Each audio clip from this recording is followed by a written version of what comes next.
Hi, hello everyone. Welcome back to my channel. Today let's analyze R.B. Sheridan's play, The School for Scandal. The School for Scandal, 1777. Richard Brinsley Sheridan, 1751-1816. Richard Brinsley Sheridan's The School for Scandal, 1777, is one of the most celebrated comedies of manners in English literature.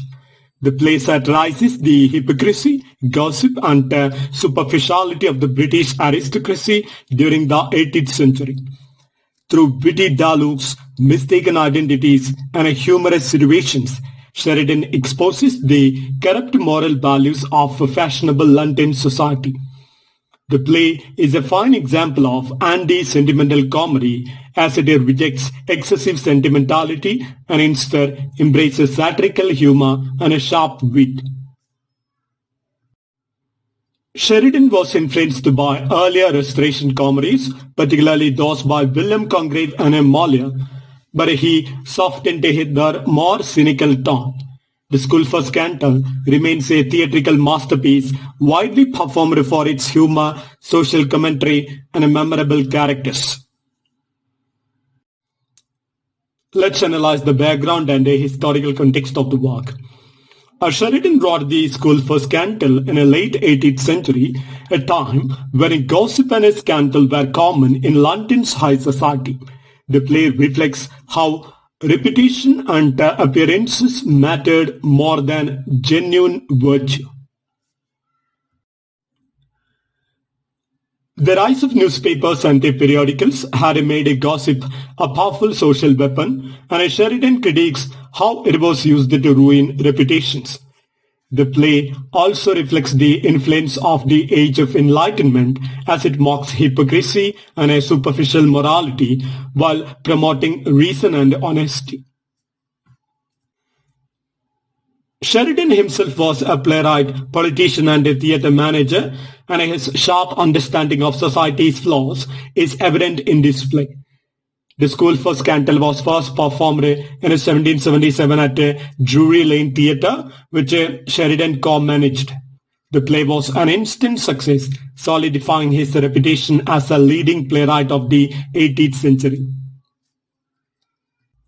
Now let's analyze the plot summary. Act first, The World of Scandal. The play opens with a Lady Sneevil, a wealthy widow, and her associate Snake, who engage in spreading malicious gossip. Lady Sneevil is secretly in love with Charles Surface, but she knows he loves Maria. To break them apart, she conspires with Joseph Surface, Charles' hypocritical older brother, who also wants to marry Maria.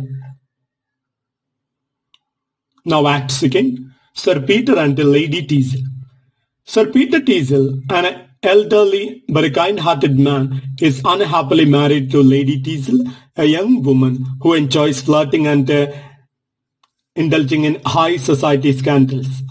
Their relationship reflects the generation gap and marital conflicts between youth and age.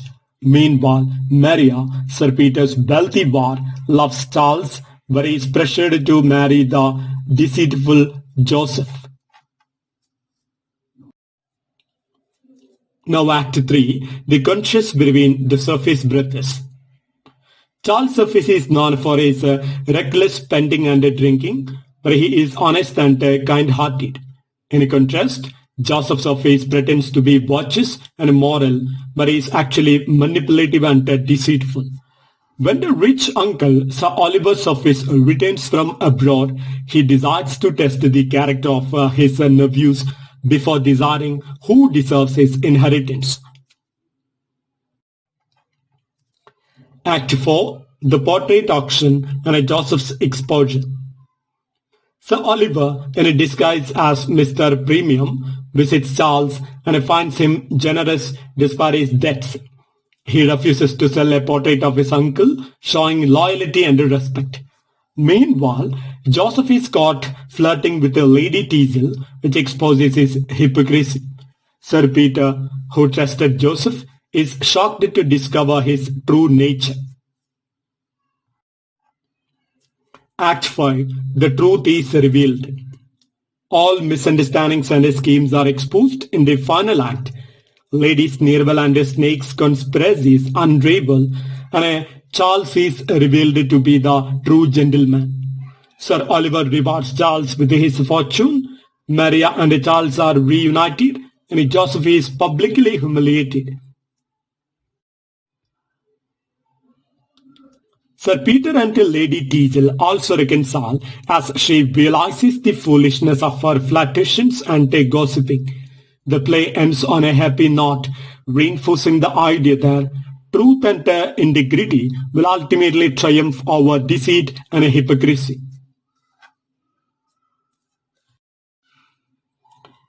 Now let's analyze the main characters. First one, Charles Surface. A reckless, fun-loving young man, but also honest and kind-hearted. Though he wastes money on gambling and drinking, he values family and a true friendship. He contrasts sharply with his hypocritical brother, Joseph. Next character, Joseph. Joseph Surface pretends to be virtuous and immoral, but is actually deceitful and ambitious. He seeks to marry Maria for her wealth, while also having an affair with the Lady Teazle. Ultimately, he is exposed as a fraud and humiliated. Next character, Sir Oliver Surface. The wealthy uncle of Charles and Joseph, who returns in a disguise to test their true character, finds Charles to be loyal and generous, while Joseph is selfish and dishonest. Rewards Charles with his fortune.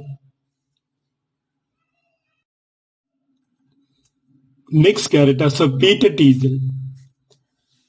An elderly gentleman married to the young and flirtatious Lady Teazle.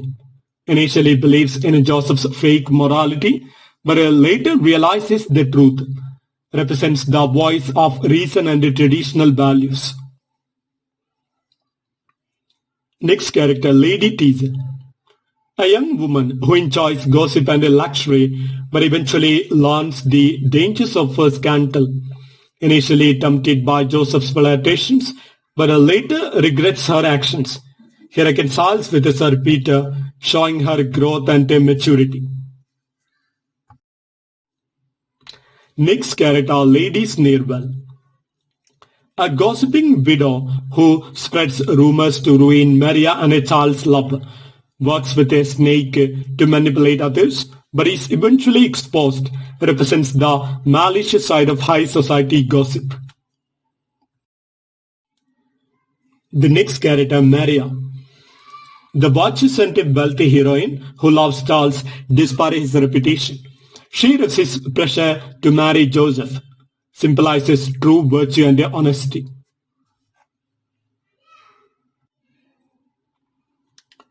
Now let's analyze the themes of the work. Gossip and scandal.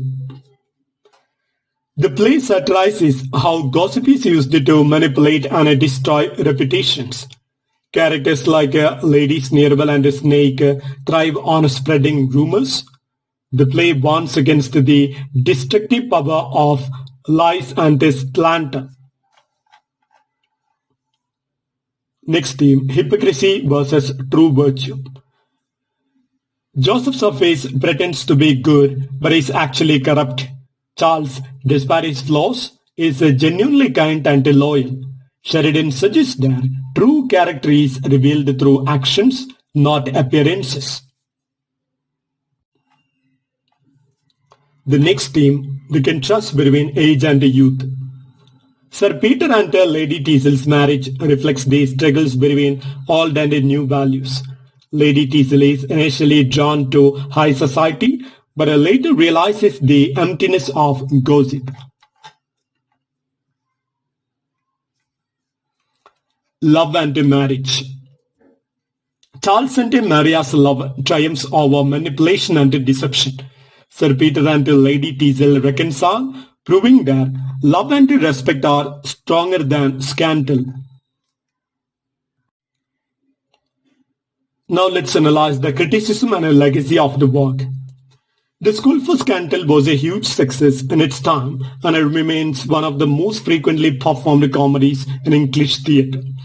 Critics praise Sheridan's witty dialogue, memorable characters and a clever satire.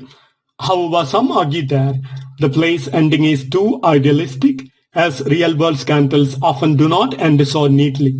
Others feel their Lady Teasel's change of heart happens too quickly to be believable.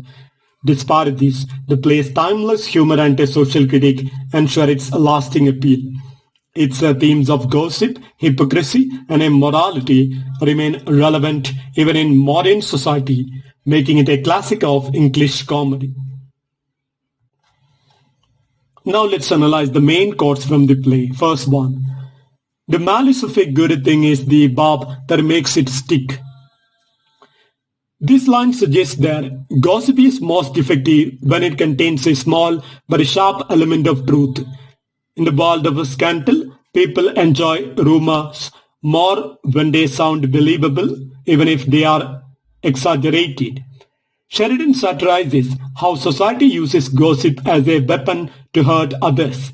The phrase "barb" refers to a sharp hook, meaning that once a rumor spreads, it is hard to remove. This highlights the danger of malicious storytelling in high society. Now the next quote. I leave my characters behind me. This line, spoken by Charles Surface, reflects his carefree and a reckless nature. He understands that he has a reputation for being a gambler and a spendthrift, but he does not try to hide it. Unlike his brother Joseph, Charles is honest about his flaws. His words contrast with Joseph's hypocritical attempt to appear virtuous. This line foreshadows Charles' ultimate redemption as his true integrity will be revealed. Now the next quote. There is no possibility of being witty without a little ill nature. Here, Sheridan critiques the sharp and often cruel nature of wit in high society. In the play, humor is frequently used as a weapon to insult others, particularly in gossip circles. The line suggests that to be clever and entertaining, one must sometimes be unkind. This reflects the toxic culture of Lady Sneerwell and her group of gossipers. The statement challenges whether wit should be used for entertainment or for genuine insight and reflection. The next quote. Tale bearers are as bad as the tale makers. Sheridan highlights the dual responsibility in spreading rumors. Not only those who invent lies, but also those who repeat and believe them contribute to the harm of others. This applies to characters like Mrs. Cantor, who pretends to dislike gossip, but constantly spreads rumors. The statement is a criticism of society's obsession with scandal. It reminds the audience that passively engaging in gossip is just as damaging as creating it. The next quote. Certainly, nothing but the possession of a good name with the world can ensure a man's giving up the right of defending his own character. This line reflects the irony of a reputation in society. A person with a strong reputation often cannot defend themselves against false accusations because speaking up would make them appear guilty. In the play, Joseph Surface relies on this idea as he uses his false reputation for virtue to deceive others. Sheridan criticizes how appearances often matter more than truth in high society. It also foreshadows Joseph's downfall as his true nature is eventually exposed. The next quote. I love to be hated. Lady Sneerwell speaks this line, revealing her twisted enjoyment of gossip and scandal. Unlike most people who desire admiration, she thrives on causing trouble and ruining reputation. This suggests that her malicious nature is deeply ingrained, making her a villainous figure in the play. The line reflects her self-awareness as she knows people dislike her but does not care. Sheridan uses this to criticize those who take a pleasure in others' misfortune. Now the next quote. When an old bachelor marries a young wife, what is he to expect? Sir Peter Teasel sarcastically exposes his frustration over his troubled marriage. Having married the much younger person Lady Teasel, he finds himself constantly arguing and feeling disrespected. This line reflects a common stereotype of older men marrying younger women, expecting love but receiving conflict instead. Sheridan uses the relationship for comedic and dramatic effect, showing how marital expectations often clash with the reality. However, their eventual reconciliation proves that love can overcome differences. Now the next quote. To smile at the jest which plants a thorn in another's breast is to become a principal in the mischief. Sheridan condemns the culture of cruel humor. Laughing at a joke that hurts another person makes the listener just as guilty as the one who made it. This line reflects the morality of the play, urging people to consider the impact of their words. It particularly applies to the gossiping characters who often enjoy jokes at the expense of others. The message remains relevant today, especially in modern discussions about bullying and social media toxicity. The next quote. Hypocrisy is a fashionable vice, and all fashionable vices pass for virtue. Joseph Surface, the play's biggest hypocrite, embodies this statement.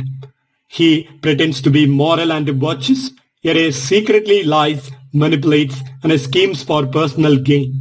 Sheridan satirizes how high society often rewards hypocrisy as people care more about appearances than true character.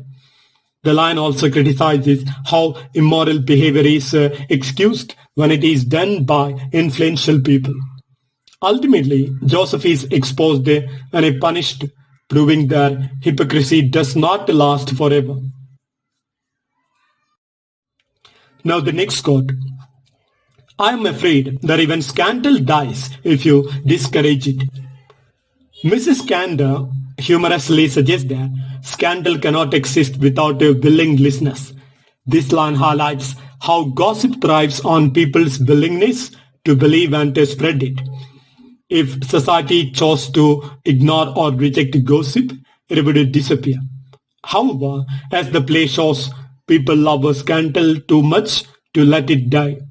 Sheridan uses this line to mock human nature and its fascination with a gossip. Now the next quote. Fashionable wives are so indulgent to fashionable husbands. Spoken by Lady Teasel, sarcastically comments on the double standards in marriage. While society allows men to flirt and engage in scandals, women are expected to be loyal and modest. This line reflects Lady Teasel's rebellious nature as she is tempted by Joseph Surface's flirtations. Sheridan highlights the inequality in gender expectations. However, Lady Teasel ultimately chooses virtue over scandal. Now the next quote. Oh my dear Sir Peter, you may be certain that whenever scandal is raised, the scandalous often always take care to keep themselves out of sight. This line shows how gossipers avoid accountability. Those who create scandals often blame others or hide their involvement. This reflects the behavior of Lady Sneerbell, Snake, and Joseph Surface, who manipulate others while pretending to be innocent.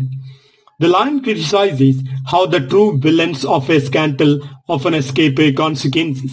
However, by the end of the play, justice is served.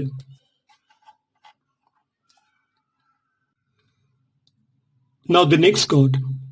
Ill nature is catching us voice, and we are apt to be infected with it. Sheridan compares gossip and malice to a disease, suggesting that they spread easily. Just as bad habits influence people, so does the culture of scandal. Characters like Lady Teasel initially fall into the trap of gossip, but later realize its harm. This line reflects the moral lesson of the play, urging people to resist negative influences.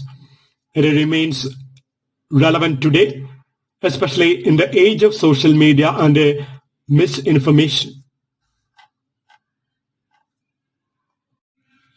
Now, the next quote. Scandal is the sport of its authors. Ladies Nirvalante group treat gossip like entertainment. They do not consider the real damage their words cause. This highlights the superficial and cruel nature of high society. Sheridan warns against taking pleasure in others' misfortunes. In the end, the scandalous characters face exposure and humiliation, proving that truth prevails.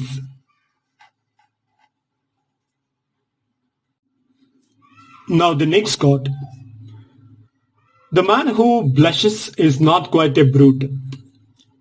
Blushing symbolizes guilt, sincerity, or embarrassment, showing that a person still has a conscience. In a world where hypocrisy is common, those who can still feel shame or regret are redeemable. This applies to Lady Teasel, who realizes her mistakes and seeks forgiveness. It contrasts with a Joseph Sophies, who never shows genuine remorse. Sheridan suggests that true virtue lies in self-awareness and a moral growth.